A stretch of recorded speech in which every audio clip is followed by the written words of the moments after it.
Welcome to Shout Your Cause with Sally Hendrick, a digital magazine where you can get found, get heard, and get inspired with content that challenges us to be globally minded. Our focus is on raising awareness around social justice issues, cultural differences, and to bring you the people dedicating their lives to tackling challenging topics as their way of giving back. Let us be your advocate to make your voices heard around the world. Welcome back to Shout Your Cause, everybody. I'm so excited today to have another TikToker online with me, and his name is Jared. He is a nurse who is out there fighting misinformation around COVID and the vaccines and so on and so forth. Jared, welcome. Thank you very much for having me. You'll know me as the dictator of the House of Petty, Muscles and Nursing on TikTok. Let's just get right into it and tell me a little bit about you and what's going on and how you got into this. So at the beginning of the pandemic, I actually worked as a health and wellness nurse, and I worked out of a gym, and I'm a personal trainer. And then COVID hit, and obviously gyms closed down, and started working in the hospitals. And it just, after working in the hospital for, probably about a year, and just seeing everything that was going on, I had to get out of the hospital. It's too much. Nurses are dealing with so much PTSD and just so much stress and short-staffed, and the whole how everything was handled. So I got out of there. I started working as a wound care nurse, and then one day I discovered TikTok, and I was going through, and I felt like I had something to say, and it really was more of calling to task. The boards of nursing and the American Nurses Association and governing boards for their absolute failed leadership when it comes to them speaking out against, the governors that signed their communications, and it made a hit. Mm-hmm. And I slowly started making more, and then I started getting, I guess you could say, pushback from the anti-vaxx side, and just the sheer just blatant lies that they were saying and how dangerous they were. I felt that I needed to say something. And so I started speaking out against it. And that's how we got here. So when it comes to the timeline of this, give me a little reference of when you started messing around on TikTok. I started messing around on TikTok, I would say probably January of this year. Of this year. Of this year, yes. Of 2021. It was probably around December of last year. This year, I really started kind of. Still. It's still pretty new, but I gained a lot of followers really, really fast because there's a need for it. There's family members and other nurses and family members. For claim to fame, I have an entire senior high school class got vaccinated from watching my videos, educating, so that they could have a normal graduation this year. The whole class. Nice. Yeah, so that's really cool. Yeah, well, you want to have an end reward to this, and obviously we're wanting to save lives. We're wanting our families to be safe. But another thing that I've thought about this week was, sometimes I can be a little snarky about this because I just feel like I know a whole lot of more information than the regular Joe Blow out there.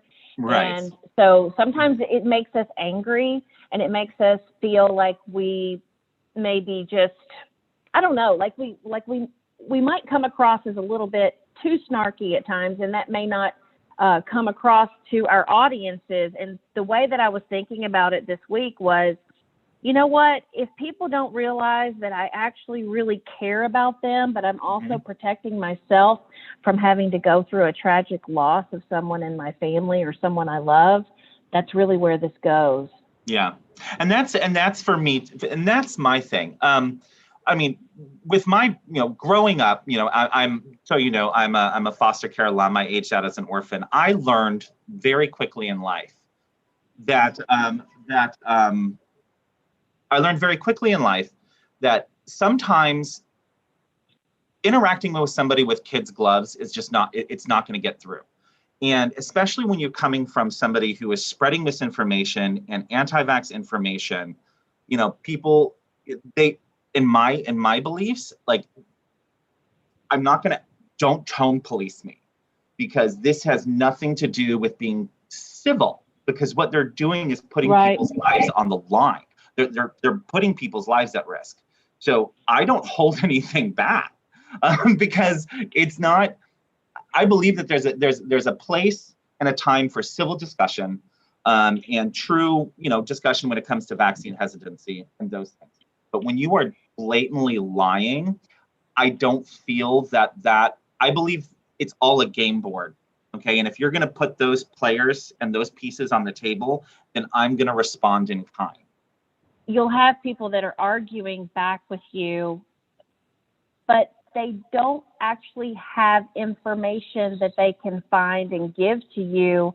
Their information is just something they're repeating. Exactly. So like a go ahead. meme or somebody's speech or something like that. They're not actually able to go and look up real information and real data and truly understand. They're just taking someone else's word for it because it sounds good. Right. And if you notice, when it comes to this misinformation, it is literally a playbook. Like, you can go down the list.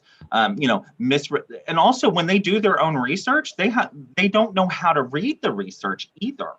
Like, they take something that as if somebody was trying to hide something, and that's not how it is. They don't know how to read VAERS, which is the Vaccine Adverse Event Reporting System. They don't know how to read it, but they act like it's gospel. They look at a report, they think it's real. Like, there was an ivermectin report that everybody came out and said it was gospel. Everybody. Well, it was recently retracted, and the people who wrote it, they lost their ability to practice.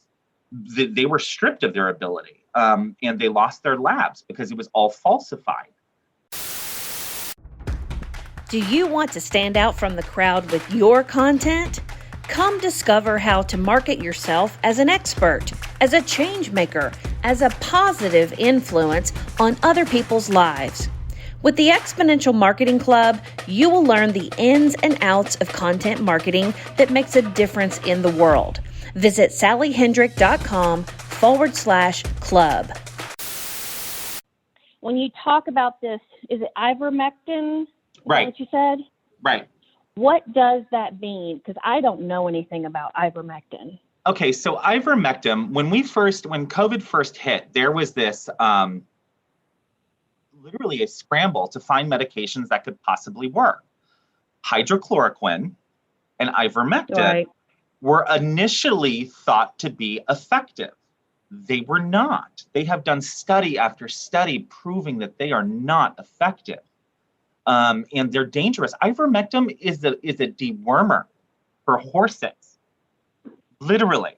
So, and there was a study put out, and it was published through the Lancet, and it was debunked. They retracted it. I believe it was 2 weeks ago, because they found out that the information that the scientists provided was all falsified. And it came from, it's such a rabbit hole when you go down with some of the stuff, but it always comes back to money. And the big thing, it was called evidence-based medical research that was based out of England. And it come to find out it was just one doctor who was pushing ivermectin.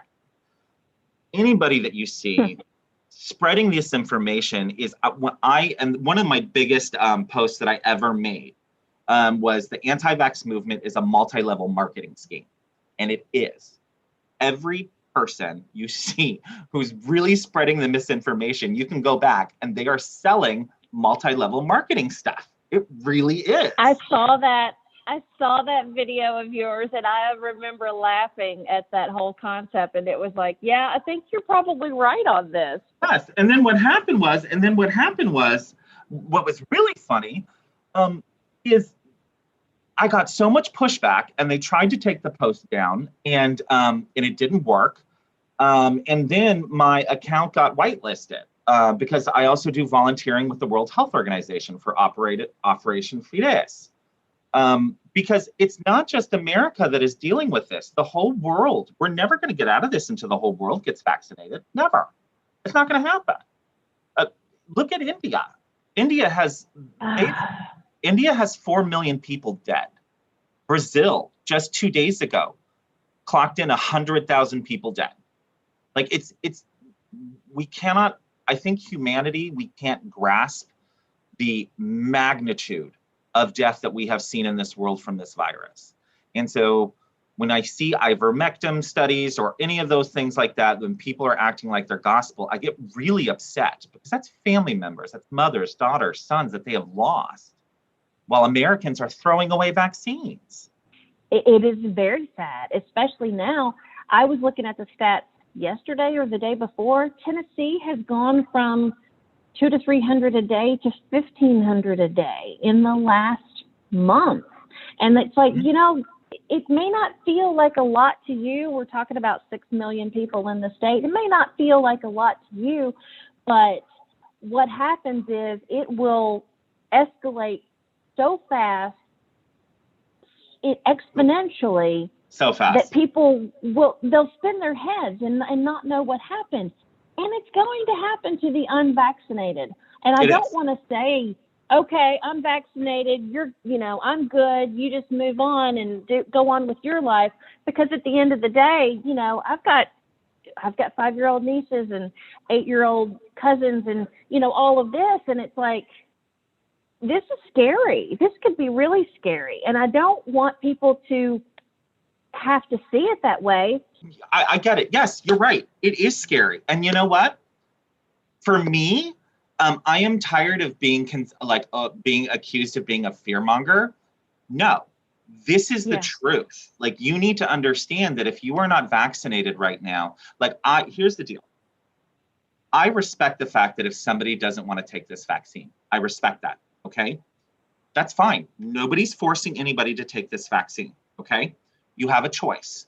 But the problem is that people who choose not to get the vaccine, 99.999 repeating, will also choose not to follow CDC guidelines, which is social distance, wear a mask, don't go to large gatherings, don't do that. They're not doing that.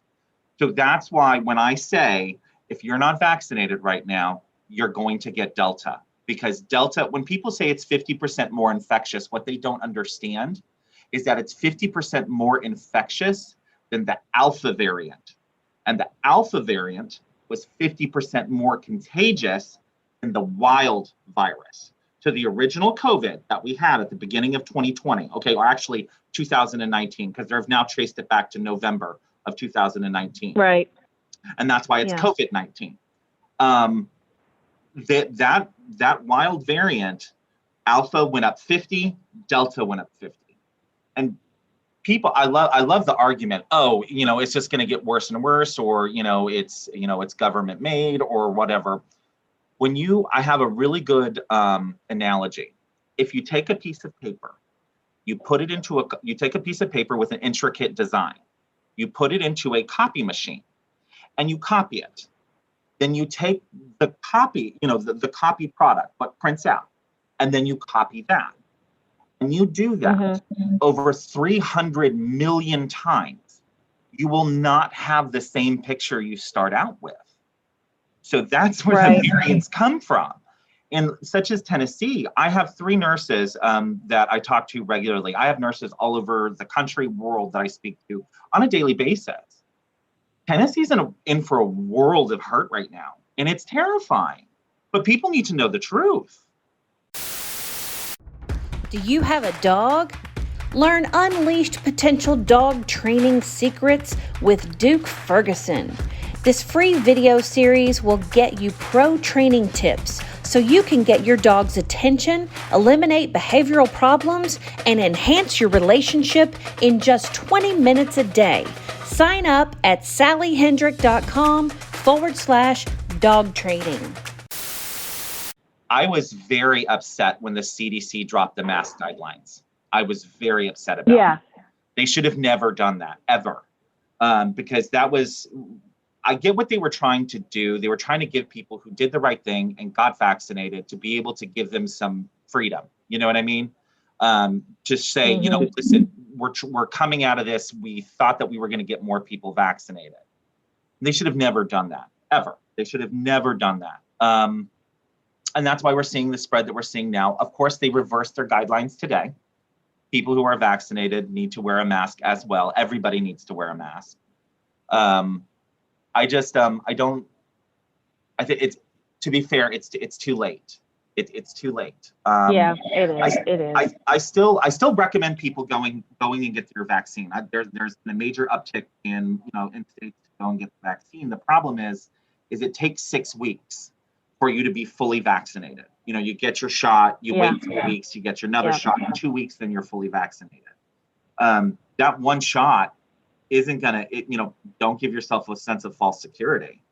Now let's move into talking about the testing. There's a new test that's coming out, and I would rather you kind of speak on that because I don't know all the details.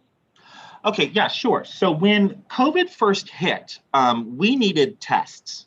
We needed to be able to test for COVID. So the FDA issued emergency use authorization. We call those EUAs, which the emergency use authorization means that they have done they're doing the production at the same time as they've already finalized the testing. Okay.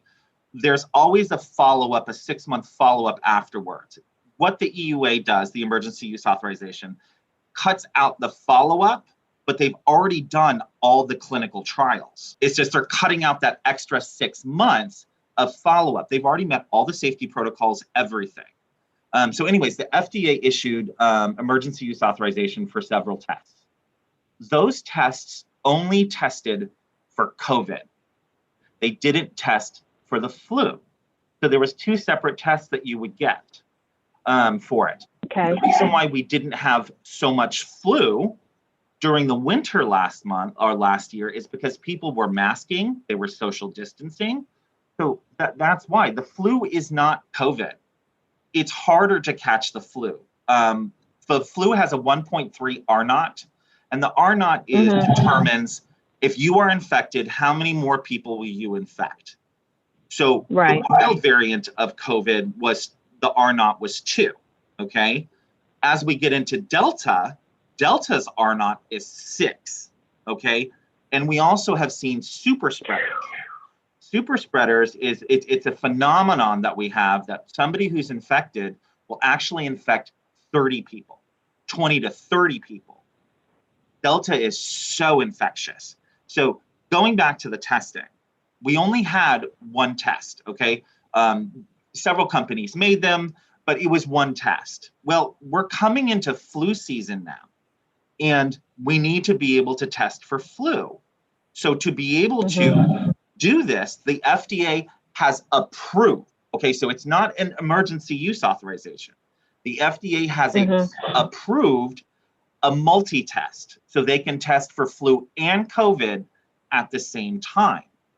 Well, the anti-vax movement is trying to say, oh, look, COVID's never real. They were never testing for the flu. It's all a hoax, yada, yada. No, we were only testing for COVID. The CDC and the FDA is removing their emergency use authorization for that because we have a federally approved test that tests for both. A lot of people are saying that if you're taking one test, then you're mixing it all up. And it's like, no, there is advanced testing very similar to what police do when they pull somebody over and maybe they're testing for drugs. They do, one swab or whatever it is that they need as a sample, and they put it into their tube, and then their litmus test or whatever is going to tell them, oh, there's cocaine in here, there's methamphetamine, there's marijuana or something else, and or whatever it is that they're testing, they can do, they can test for a lot of things with just one little kit.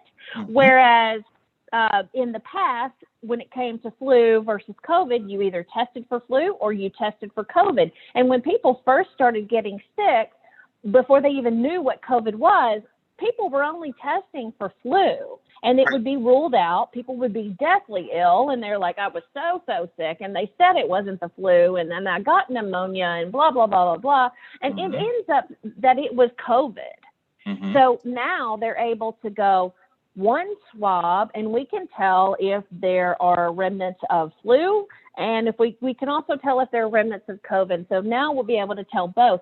Now, what I would like to know is, do you think that when people go in to test for anything, that they're going to say, okay, I'm going to test you now, and this is going to test you for the flu and for COVID? Do you think that anybody will be like, oh, no, just test me for flu, don't test me for COVID? That's already happened. That happens now. I had an interaction a while back with a mother who brought her child into the ER.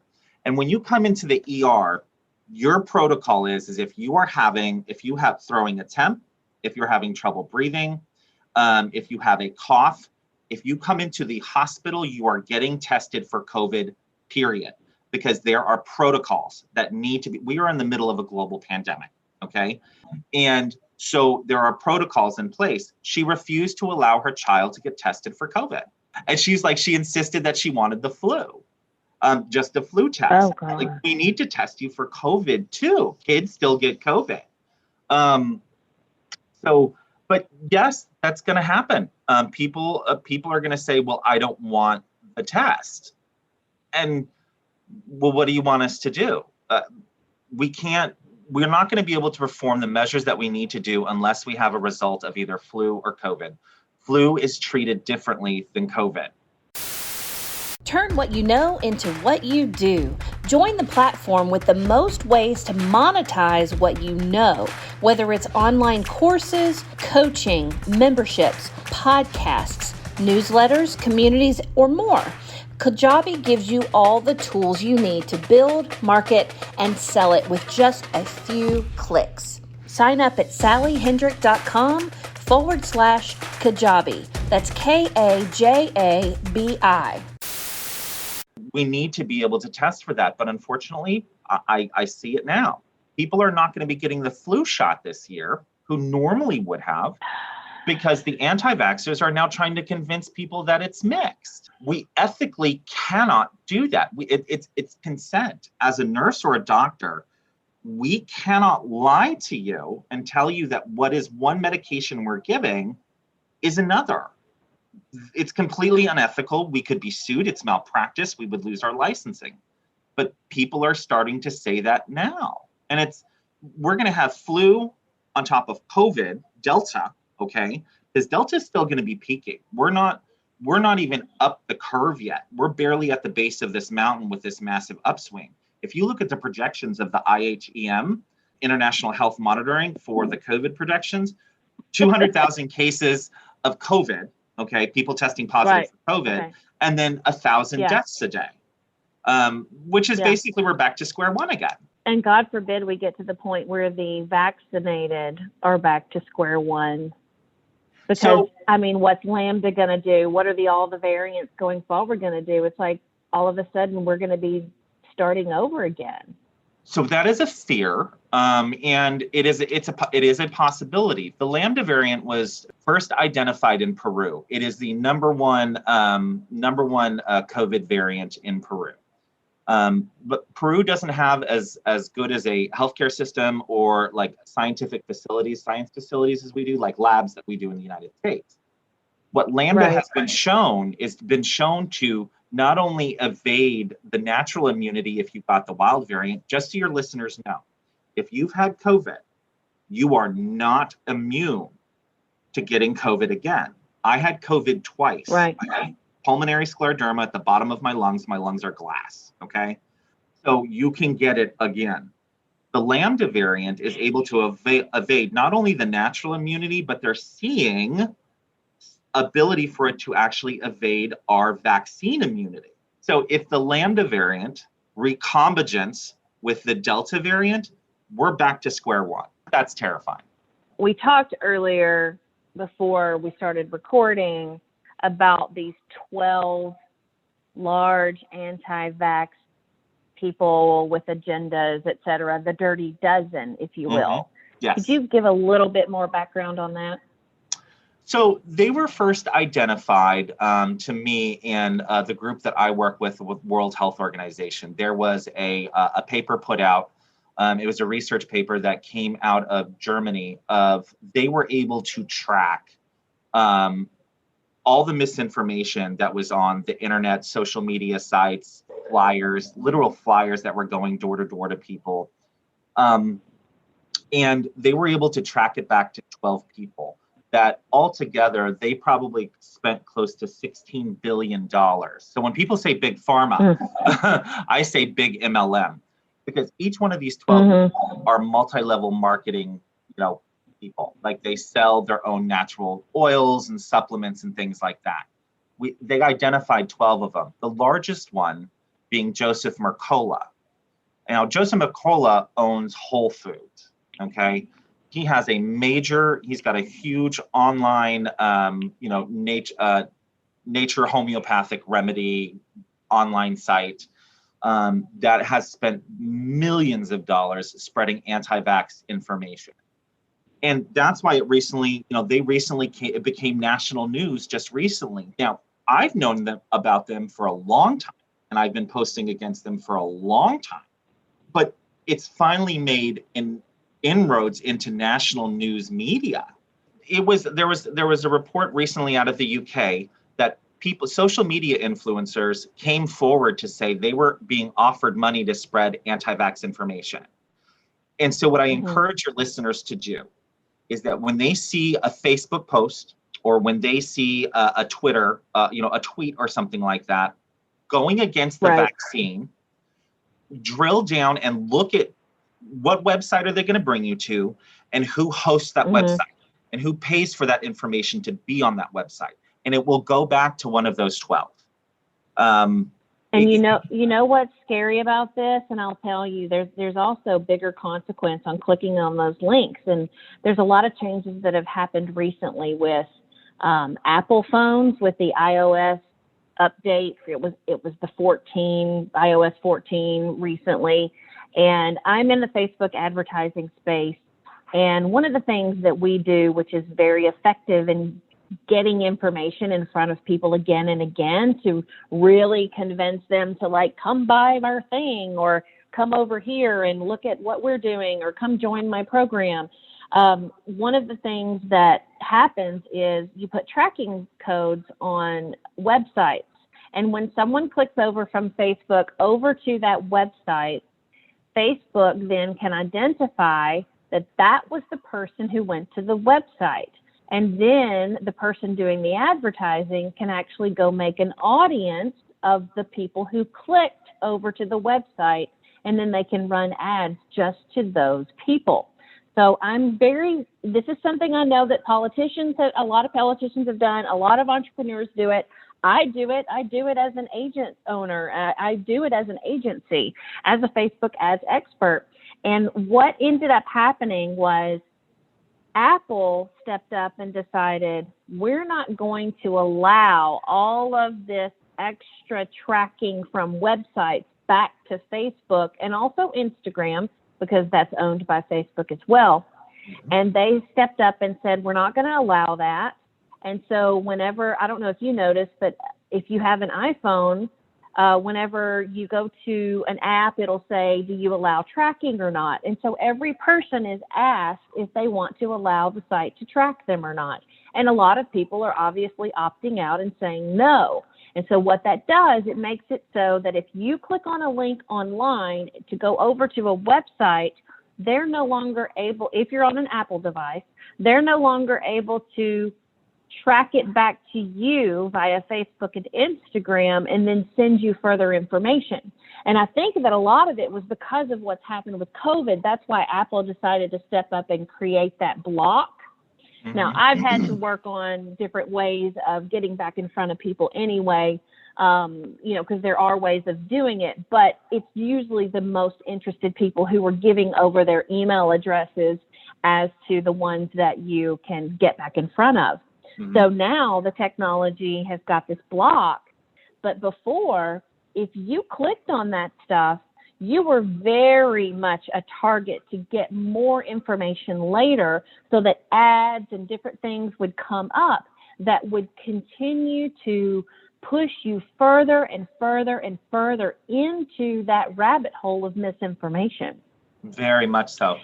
I was just going to say, so even though it can be used for a good thing to really help these small businesses perform really well, it can also be used for evil with something like this. So true. And I don't know, do you remember the Cambridge Analytica fiasco with Facebook? Yes.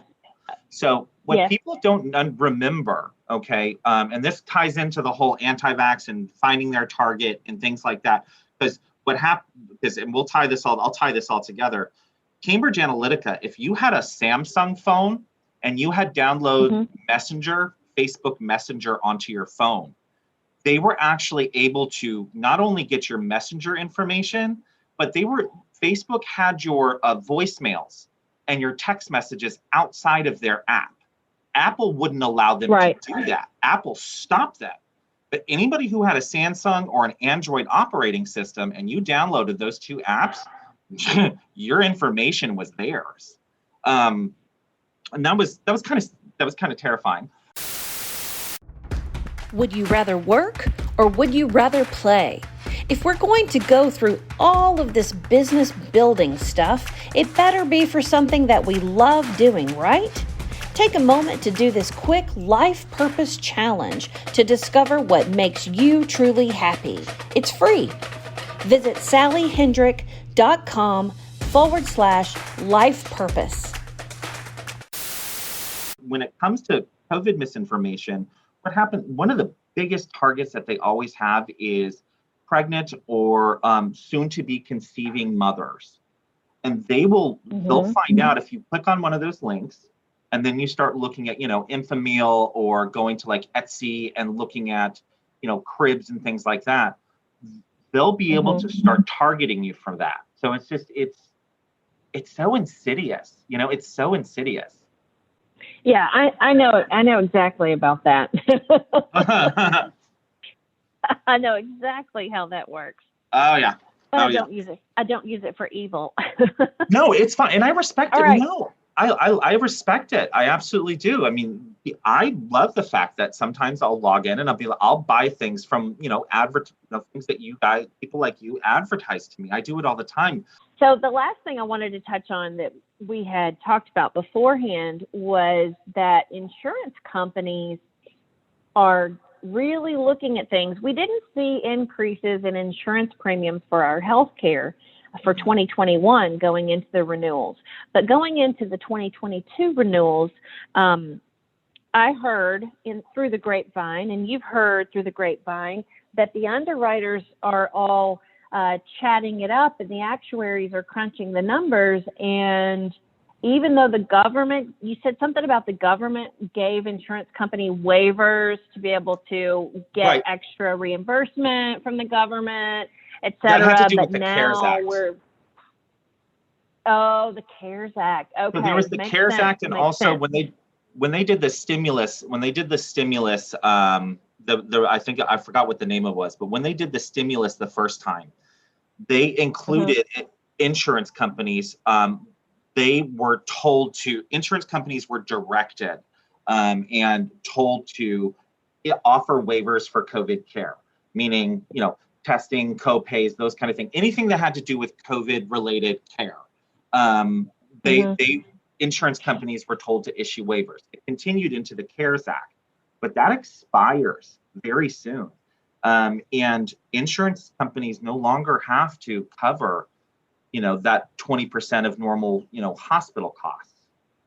And hospital bills for COVID, like for worst case scenario COVID, you're looking at $3 million. So if you think 20% of $3 million, that's a lot of money. There are a lot of cases that run up those numbers, but I do know that they will work them with a fine-tooth comb. I used to be the actuary for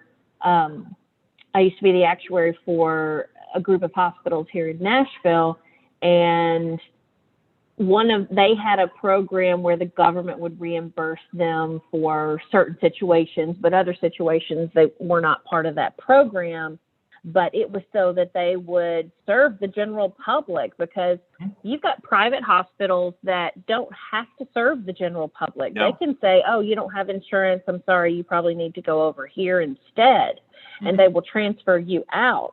Whereas you've got the public hospitals, and they have to serve people who come through the door, especially through the emergency room. And if that arrangement wasn't there with the government, they wouldn't be serving those people. Mm-hmm.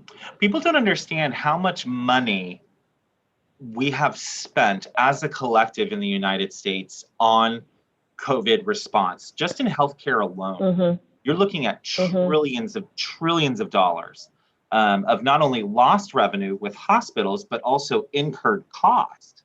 And what we can safely assume that there's going to come a point where, because our healthcare system is a for-profit healthcare system, whether you like it or not, that's just where it is. Somehow these healthcare companies are going to find a way to not absorb those costs. They have to pull a profit. And the only way to unabsorb a cost is to put it back on people who buy your product. So, I mean, buckle up, kids, because it's going to get real expensive soon. I am concerned about that. I'm very concerned. I was one of the people who created those costs. I'm the one who went in and evaluated all that stuff and came out and said, this is what the premium's going to be. And I did it mostly for workers' comp and medical malpractice insurance and other types of liabilities. But I definitely understand how it works on the health insurance side of the table. And those numbers, I think, are going to be shocking to everyone, I'm afraid. Now, maybe there'll be something that will curtail it from entering the general public's, bills, if you will. But I think it's going to be, maybe it would be mitigated somewhat for a while, but it's going to be difficult for everyone to absorb that. It is. Across the board. And if we don't get our act together, this is just going to keep going and keep going and keep going. Nothing is going to change until the whole world is vaccinated, okay? First of all, let's look at this. It took one person being infected by a zoonotic virus, okay, or a nosocomial, which is not nosocomial, but a zoonotic, meaning it went from an animal to man. COVID did. Right. And before you come for me, they just released a study where they found DNA from back during Paleolithic, when man first walked the earth. They found DNA markers of the COVID virus. The COVID has been around with us for hundreds of thousands of years. Okay, so they found those markers. So this was a COVID virus with one man that started in East Asia that traveled the entire globe. And Delta did not come from the United States. Delta came from India. Okay, the Alpha variant was from UK. Until we get the world vaccinated, we cannot get out of this mess. Sometimes I lie awake at night and I'll be like, what is really going on in the world? And it's almost like, this has been in the ground. This has been in the animals. This has been on the earth somewhere, somehow. And something has released it, right? Something has released it, and it's this fight back from Mother Nature of enough is enough. Mother Nature is not happy with us. Let's just put it that way. She ain't happy. The more our polar ice caps melt, the more chances those viruses that were alive have a possibility to become active. No, I always end, though. I can't end on this crazy note like that because it doesn't leave any hope. But what I do want to end on is, what is your hopeful message about if everybody starts to, figure out how to look past what's happening? Because we've got things going on in so many directions. We've got political unrest. We have, COVID-19. You have all of these things that are happening all over the world, not just here, but all over the world. What is your hope when we get to the other side of this? My hope is that people, the divide that political unrest and this virus, when it first started happening, I honestly had hope, because I thought that would bring us together as a nation and as a nation and as a world. We had this huge opportunity to do that, and it was unfortunately squandered. My biggest hope is that there will be a change in how we interact with our fellow man. That when we say, you know, when we understand that our choices don't just affect us. Everybody's Right. choices affects everybody around you. And I hope that that is something we can take from this. Just realizing that choices, This nice big kumbaya of like, we're all here, we're all around the same table. We need to understand each other and not keep being so individualistic. It is okay to listen to somebody's concerns and fears. And it's also okay to refuse to listen to somebody when they are giving you a line of absolute lies. You can shut that down. You know what I mean? You don't have to listen to that. You know what I mean? That's a good thing. It's a self-care thing, honestly. Yep. Well, thank you very much, Jared. I've really enjoyed talking with you today, and everybody go see the show notes, and you will get some information on how to find Jared on TikTok at Muscles and Nursing. And then that's it. We'll see you next time. Awesome. Thank you so much, Sally, for your time. I really appreciate it. Thank you for listening today.